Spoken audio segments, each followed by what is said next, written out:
Cela fait déjà depuis 1995 que je suis maire, donc c'est la 4e mandature.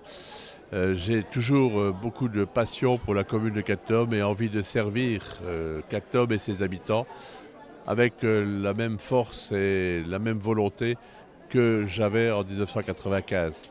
Donc c'est aussi beaucoup d'émotion parce que c'est une charge qui est d'importance, qui est lourde, qui nécessite beaucoup d'énergie.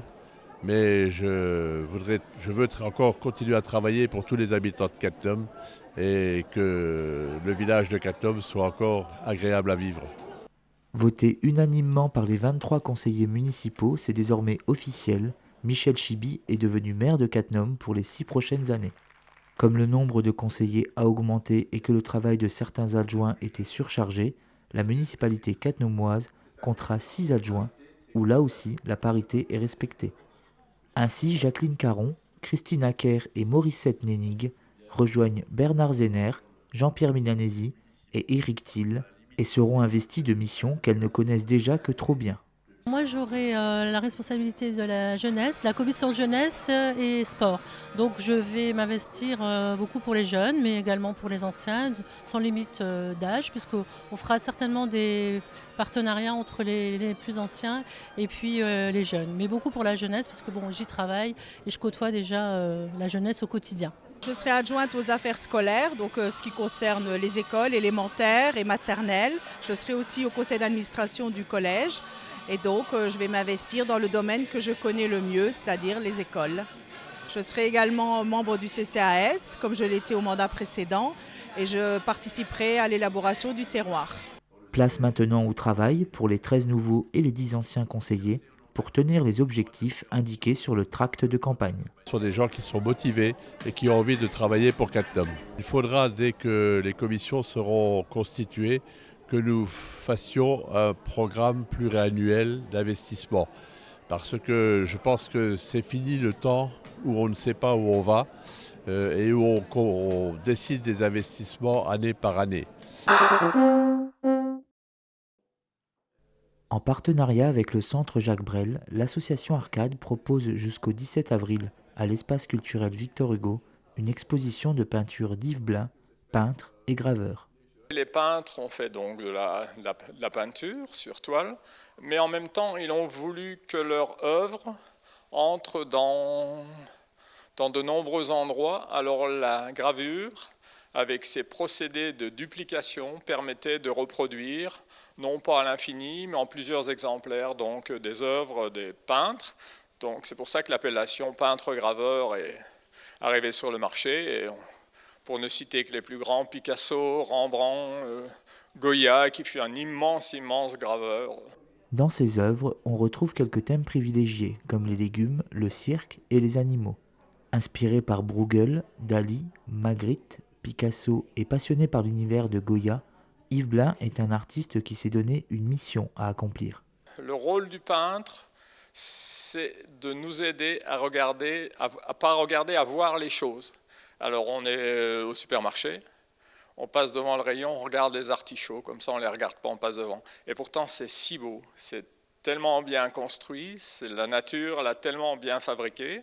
Et j'ai envie d'aider, enfin aider c'est un bien grand mot, mais j'ai envie de dire, regardez, les choses sont belles autour de vous et vous ne le savez pas. Donc l'artichaut c'est ça, et puis il y a aussi un clin d'œil à Babel. Et puis aussi faire de cet artichaut un artichaut maison où les gens seraient peut-être heureux de vivre, finalement c'est mon envie. Chaque visiteur saura trouver son langage dans les toiles d'Yves Blin. Un expert y appréciera la pratique rigoureuse du dessin et l'utilisation maîtrisée des couleurs.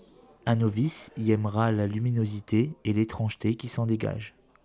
Des compositions à l'image de son auteur, agréables, équilibrées, avec une pincée de nostalgie. Un corps raconte quand même une histoire, que le corps soit jeune, plus âgé, plus enveloppé, moins enveloppé, peu importe. L'essentiel, c'est tirer quelque chose du personnage qui pose, le sourire, enfin, plein de choses. Moi, j'ai toujours été attirée par les personnages, non pas par les natures mortes ou les paysages, mais par les personnages.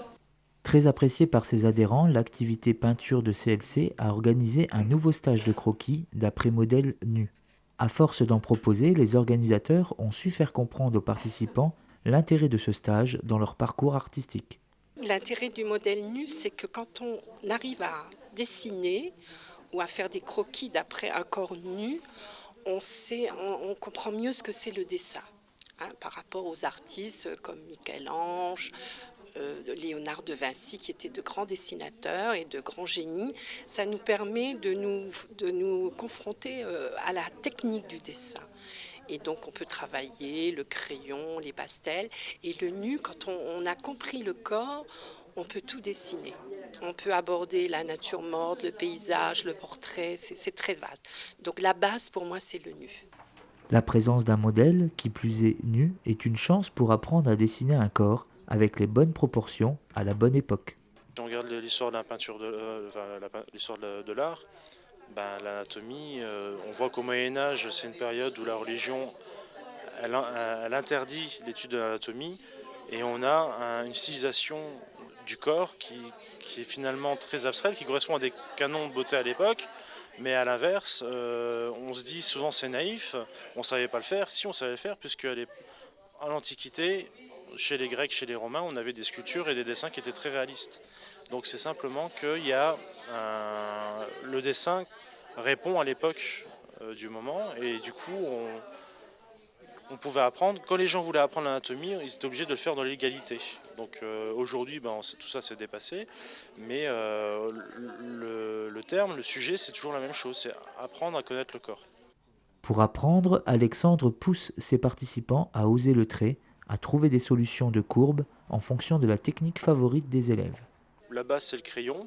Certains utilisent en fait le pastel, d'autres l'aquarelle ou le colorex. L'idée, c'est d'essayer de pousser les gens à utiliser des techniques différentes, mais dans lesquelles ils se sentent bien. Maintenant, si le crayon est suffisant, on peut tenir son crayon de différentes manières. Donc on peut utiliser le plat, on peut utiliser la pointe, créer des lumières. On est dans le croquis. On ne veut pas imposer un outil en particulier, on veut simplement que les gens essayent de découvrir des choses dans lesquelles ils se sentent à l'aise. Et puis après, c'est avec le temps que ça se fait. Il y a des gens qui reviennent régulièrement. Ça nous permet à ce moment-là de travailler tout ça, quoi. Le stage de croquis à partir d'un modèle nu permet donc de trouver une interaction et une émotivité sur l'instant qu'on ne peut retrouver dans son atelier, seul, face à sa feuille dans sa maison.